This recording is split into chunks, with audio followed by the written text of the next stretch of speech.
नांदेड़ में 100 सोने के महल हुआ करते थे और ये गुरु गोविंद सिंह जी महाराज जी के सतयुग का तप स्थान भी है। संवत 1764 महीना भाद्रव में गुरु महाराज नांदेड़ में पधारे। गुरु महाराज जी के साथ बहादुर शाह बादशाह भी आया। बहादुर शाह गोदावरी के किनारे रहने लगा। वहीं से कुछ दूरी पर एक गांव है जिसका नाम ब्राह्मण है, जिसको आजकल के लोग ब्राह्मणवाड़ा भी कहते हैं। वहीं पर गुरु महाराज जी ने अपना डेरा लगाया और वहीं पर रहने लगे। उस जगह को आज सिख समाज के लोग गुरुद्वारा हीरा घाट साहिब के नाम से जानते हैं। गुरु महाराज जी गंगा गोदावरी जी को देखकर बड़े प्रसन्न हुए। वहीं पर सारी सिख संगत आकर गुरु महाराज जी के दर्शन करने लगी और बहादुर शाह भी वहीं पर आकर गुरु महाराज जी के दर्शन करने लगा। फिर गुरु महाराज जी नगीना घाट साहिब जा पहुंचे।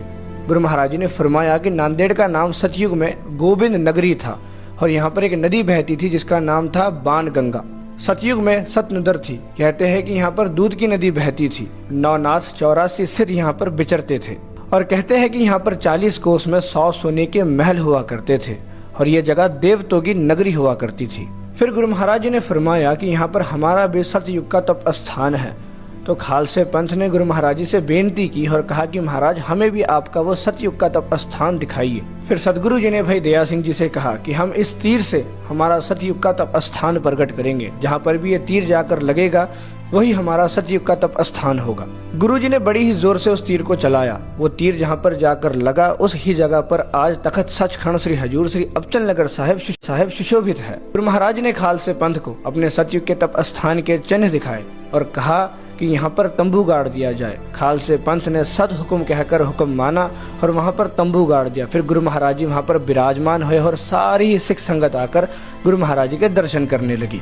कुछ समय बीत गया और गुरु महाराज जी ने फरमाया कि हमारे असवारी का समय नजदीक है, हम पंचमी के दिन असवारा करेंगे। तो खालसे पंथ ने अरदास की और गुरु महाराज जी से पूछा कि महाराज जी खालसे को किसके लड़ लाए हो, मतलब किसके भरोसे आप खालसे पंथ को छोड़कर जा रहे हो।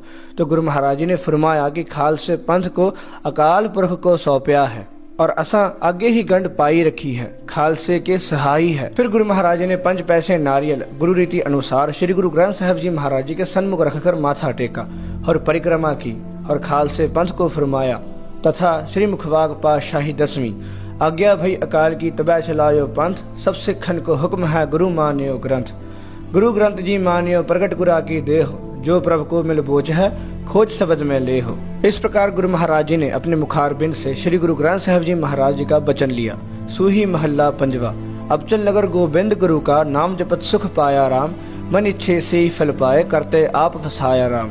इसी कारण इस स्थान का नाम गुरु महाराज जी ने अबचल नगर साहिब रखा। खालसा जी गुरु महाराज जी दे कारण करन दी साखी ਆਪਾਂ ਨੈਕਸਟ ਵੀਡੀਓ ਚ ਪਾਵਾਂਗੇ। इस वीडियो ਨੂੰ हर गुरसिख तक शेयर करो जी।